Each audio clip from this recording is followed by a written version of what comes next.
He is a writer, a global affairs analyst, a two-time TEDx speaker. His geopolitical commentary is a regular feature on CNN Opinion. He's worked the front lines of humanitarian emergency. He's become a familiar voice on BBC World Television, CNN, CNN International, Al Jazeera, Bloomberg Television. He writes for a number of publications. And if that wasn't enough, he has a new book out called Digital Pandemic, COVID-19, How Tech Went From Good to Bad. A friend of mine I've known for a long time, but we finally have him on camera with me.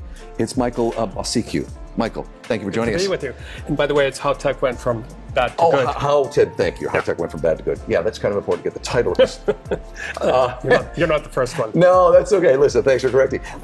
Lots to talk about. Let's first talk about your book. You do travel a lot, and even when the pandemic and COVID was at its height, well, we shouldn't say, there's still a lot going on. You were traveling a lot, but it was for work.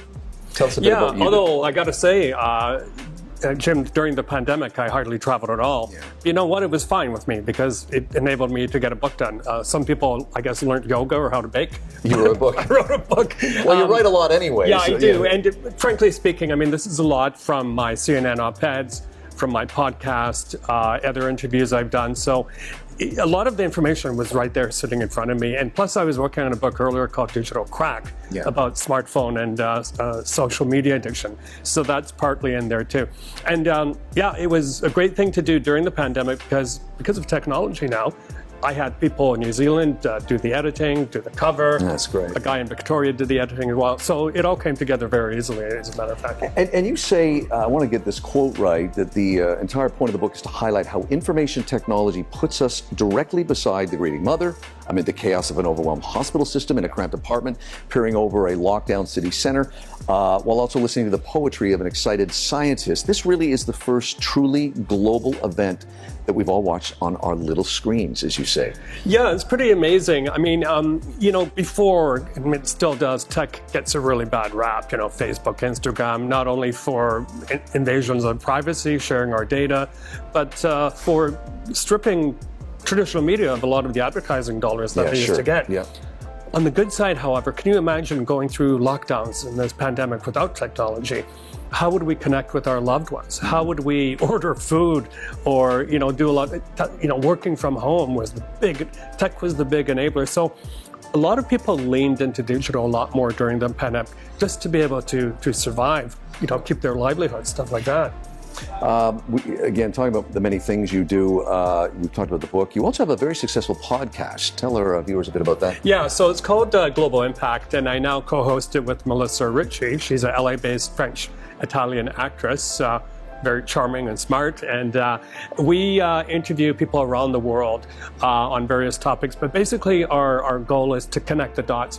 Why something happened in Syria, why should we pay attention to it, and how could it affect us? So we've interviewed journalists, tycoons, people from the entertainment industry, and we have a lot of fun with it, but the main reason really is to inform people of what's going on in the world from a kind of different perspective. Which is one of the things I like about it because, especially in the States where news is so domestically focused, that there are things going on around the world, and COVID, I think, has accelerated that. We certainly see it in our country, in the States, the UK, other Western countries, but there's stuff going on right now that may get lost in the shuffle, even more so now, over the last 15, 16 months. It's nice that there are little areas where people like you can come on and say, hey, there's something going on over there that you really need to pay attention to because it's important. Yeah, and one of our guests right around this time is a Mexican journalist who had to flee Mexico because it's one of the most dangerous places in the world right now. Her life was threatened, and now she's in exile in the United States.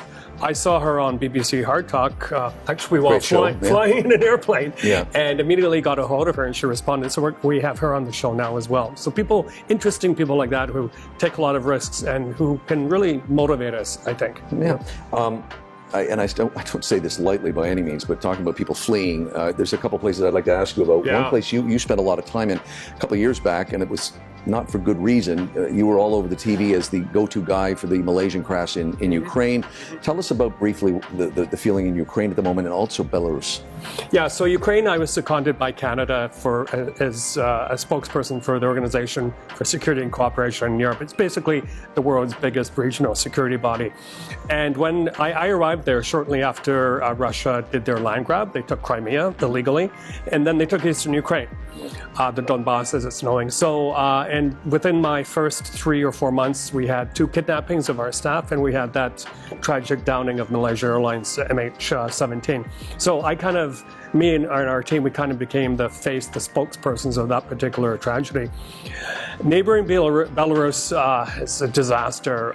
Started last October when the president, narcissist president Lukashenko, basically stole an election, and then there was massive street protests, thousands of people imprisoned, people tortured, a lot of journalists.